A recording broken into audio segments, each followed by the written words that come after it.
శ్రీమాత్రే నమః. శ్రీ దక్షిణామూర్తే నమః. రెమెడియల్ ఆస్ట్రాలజీ ఛానల్కి మీ అందరికీ కూడా స్వాగతం.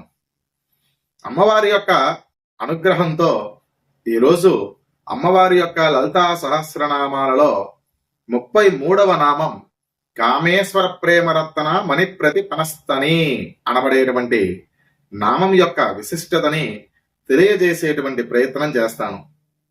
కామేశ్వర ప్రేమరత్న మణిప్రతిపనస్తని ఈ నామంతో అమ్మవారికి నమస్కారం చేసేటప్పుడు కామేశ్వర ప్రేమరత్న మణిప్రతిపనస్తన్యై నమః అని పలకాలి. ఇక ఈ నామం యొక్క భౌతికార్థానికి వస్తే కామేశ్వర అంటే కామేశ్వరుని యొక్క, ప్రేమ అంటే ప్రేమ అనేది, రత్న అంటే శ్రేష్టమైన, మణి అంటే మణిని పొందుటకై, ప్రతిపన అంటే బదులుగా ఇచ్చే వస్తువులైన, స్తని అంటే స్తనములు కలది అనేటువంటి భౌతికార్థాన్ని మనం చెప్పుకుంటాం. ఇంకా కొద్దిగా విశ్లేషణ చేస్తే పరమేశ్వరుని యొక్క ప్రేమ అనే రత్నాన్ని పొందడం కోసం ఆ జగన్మాత తన స్తనరత్నాలని బదులివ్వడానికి అంగీకరించిందట.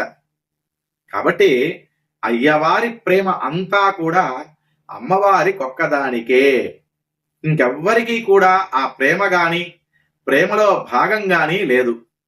ఇది అయ్యవారి యొక్క ఏకపత్ని వ్రతత్వాన్ని, అమ్మవారి యొక్క పాతివ్రత్యాన్ని కూడా తెలియజేస్తూ ఉంటుంది. ఇంకా ఆలోచిస్తే అయ్యవారి అమ్మవారి దివ్య పవిత్రమైనటువంటి దాంపత్య ఫలితమే ఈ చరాచర సృష్టి అంతా.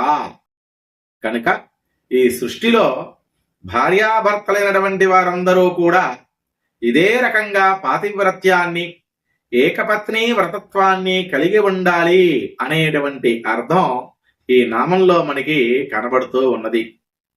స్వస్తి. మరొక నామ విశేషంతో మళ్ళీ మీ ముందుకి వస్తాను. నమస్కారం.